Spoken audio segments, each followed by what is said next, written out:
ಮಕ್ಕಳ ದಿನಾಚರಣೆ ನಿಮಿತ್ತ ಕುಮಟಾ ತಾಲೂಕಿನ ದಿವಳ್ಳಿಯ ಪ್ರಾಥಮಿಕ ಶಾಲೆಯಲ್ಲಿ ನುಡಿ ಹಬ್ಬ ಕಾರ್ಯಕ್ರಮವನ್ನು ಕನ್ನಡ ರಾಜ್ಯೋತ್ಸವ ಸಮಿತಿ ವತಿಯಿಂದ ಅತ್ಯಂತ ಅದ್ದೂರಿ ಮತ್ತು ಸಂಭ್ರಮದಿಂದ ಆಚರಿಸಲಾಯಿತು.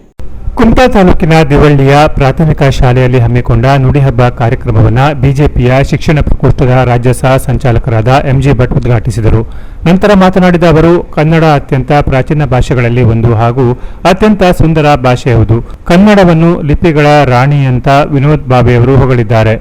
8 ಜ್ಞಾನಪೀಠ ಪ್ರಶಸ್ತಿಗಳು ಬಂದಿರುವುದು ನಮ್ಮ ಕನ್ನಡಕ್ಕೆ. ಅತ್ಯಂತ ಸುಂದರ ಭಾಷೆಯಾದ ಕನ್ನಡವನ್ನು ಉಳಿಸಿ ಬೆಳೆಸುವ ಕೆಲಸ ಆಗಬೇಕಾಗಿದೆ.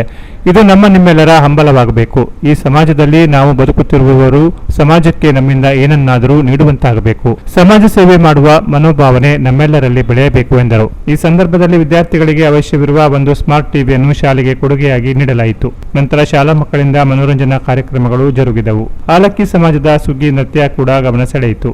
ಉದ್ಯಮಿ ಸಂದೀಪ್ ಪೂಜಾರಿ, ಪ್ರಮುಖರಾದ ವಿನಾಯಕ್ ಭಟ್, ಉದಯ್ ಭಟ್, ಕೃಷ್ಣಗೌಡ, ಹರಿಗೌಡ, ನಾಗಪ್ಪಗೌಡ, ವಿದ್ಯಾಧರ ಅಡಿ, ತುಳಸುಗೌಡ, ಜೋಗಿಗೌಡ, ಲಕ್ಷ್ಮೀ ಅಡಿಗುಂಡಿ ಇತರರು ಇದ್ದರು.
Canara plus news Kumta.